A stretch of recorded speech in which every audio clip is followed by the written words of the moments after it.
All right, so I'm going to go over how we use 4D a little bit. And this image capture that I'm going to go over is actually of a collegiate softball player. She has maxed out bat speed at 70 mile an hour on live pitching. And she maxes out about 75 mile an hour exit velo, measured on a tee, and then measured live, which was probably not, which was difficult to get. We maxed out at 70. So there's a little bit of a disconnect there. She does have some disconnection in her swing with her bat, and we've been working. This caption that we're actually going to do, you'll see here, if I show you the metrics, you'll see she's got her sequence there. Is hip, arm, bat, chest. So what's happening is she's using that lead arm a little bit too much. Now, what this really shows us here is that not only it shows us her sequence, but it shows the deceleration, which is really important because we can produce as much power as we want, but if we're not slowing down segments quickly, that power is not transferring up the kinetic chain efficiently. So when our hips accelerate, we want them to be able to decelerate quickly, so then our chest can accelerate more quickly. And then the same thing from chest to arm, and then same thing from arm to bat. And then we can apply that power more efficiently and better to the ball. That's our idea. So when you see young kids swing and fall down, or they can't maintain balance, or you see them drop their hands or reach out and bar their arm, what's happening is they're trying to take tension out because they don't have the strength to slow themselves down and decelerate properly. So sometimes it's okay to let kids swing super hard and basically fall down because we're trying to teach them how to turn properly. But the reason that's happening is they just don't have the ability to decelerate, and they need to get that through.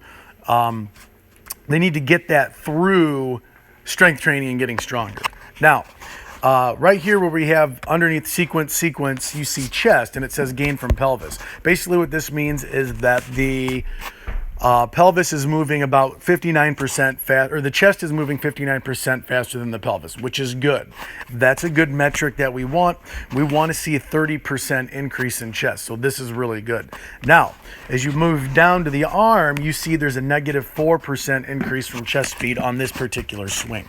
And this is typical for this athlete because they like to use that bottom arm. They reach out with it, they create tension with it, and there's no need to. For a loose mover, you might see that, and they may need to do that to feel the ability to pull tension out, but this athlete is a stiff mover. They're not a loose mover, so this is where the problem in the swing is occurring. This is where we need to make a change. Now you see the huge increase in bat speed from arm speed, 137%. So she's doing a good job of producing bat speed, as I've told you. She's routinely over 60 mile an hour, and she's maxed out at 70 mile an hour bat speed. And this is with a 34-inch 25-ounce end-loaded bat. So she's very strong. She's able to produce bat speed. We're just losing some speed in the arm there. And then because of that, she's got an exponentially great gain from the bat. So we're losing some efficiency in the arm by not staying connected. Now we come down here and you can see there's the peak rotational speed of the pelvis, and then there's an increase to the chest a little bit here, and then there's a decrease to the arm, and then you can see the bat. So she's got a large gain, between a 3 to 4 time speed gain in her pelvis to her bat. We'd like to see that increase just a little bit more. And if we can effectively work that arm in there a little bit better and get that faster than the chest. So if that arm was 30 to 40% faster than that chest speed, that you could see that we'd be picking speed up even greater. So, and that's kind of what we want. Now we go down farther here to this bat angle. This is another one. And this is a byproduct of her reaching with that bottom arm for some reason. She gets disconnected with her bat and her body. So if you see the bat to spine angle at 108 degrees, what we really want is we want that around 90 degrees. This one wasn't a bad one. She's had some swings and some captures that we've had where she's at 130 degrees. She's at a very, very high number, which means she's laying that bat down too flat. She's not keeping that bat 90 degrees to her spine, which is what we want. We want that laying back 90 degrees as early as possible. We call that early connection. And then we want that staying at 90 degrees as long as possible. We call that late connection. And then at contact, when or at around contact, we want that bat then to lay. So the bat plane, the line through the bat would be parallel to the line through the shoulders. And I'll try to show you that as we go. So as we come back here to her capture, we'll play this through. You can see the hips lead early in this one. All right, you can see those hips go here in a minute. There's her counter rotation. The hips pull, and then everything comes through. But what you can also see is you can see how she lays that bat back. Now, when I say 90 degrees, I'm talking about right here. You can see in this position right here, that bat is 90 degrees with her spine. As she rotates, we want to keep that there as long as we can, or longer than she does. And you can see she lays that back, and that's where she's losing that 90 degree connection. She gets long, and you can see that arm start to move right before the chest here. You can see that bar out. So she goes through there and then finishes her swing. So if we pull up her graph, here's her graph, her kinematic sequence graph. And then I'll walk it through here. I know it's difficult to see because it's all bunched together, but the red is the pelvis, and you can see that that initiates first. And then you can see in that graph, it decelerates pretty quick. And then the next thing to go is her lead forearm. So that forearm is starting to go, and that's where the disconnection is. After that, the chest goes, then the lead arm, and then last, the bat. Okay, so that, you know, she's just a little bit out of sequence, and it's that pull right there with that arm, getting that bat away. And that disconnection, you can see, creates a bit of a long swing for her, even though she's strong and powerful. All right, so that does create some issues.